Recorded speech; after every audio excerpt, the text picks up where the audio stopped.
Mitt Romney leads the Republican race over Rick Santorum and would like to shift his focus to President Obama as soon as possible. He said if he couldn't turn it around in 3 years, he'd be looking at a one-term proposition. We're here to collect, all right? We're here to collect.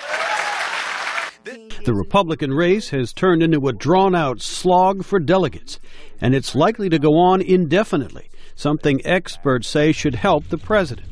But rising gas prices in the U.S. are driving down Mr. Obama's approval ratings and pose a major challenge for his re-election.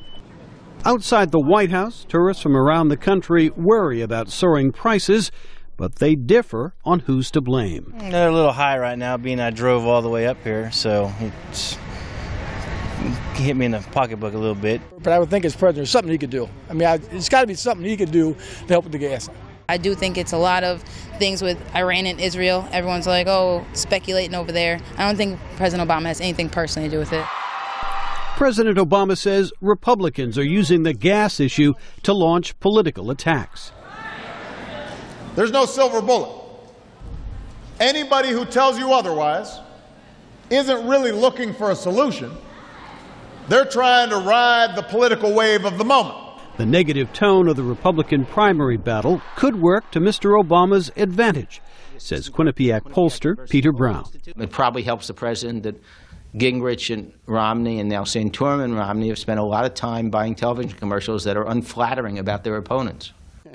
But it's still a long way until November, says Henry Olson of the American Enterprise Institute. Obama's in the stage where it's plausible to think of his re-election. But it's not certain to be guaranteeing his re-election. Obama should be feeling happy, but he should not be feeling cocky. Recent polls show Mr. Obama easily defeating Rick Santorum if he becomes the Republican nominee, but a much closer race if Mitt Romney is the Republican candidate in November. Jim Malone, VOA News, Washington.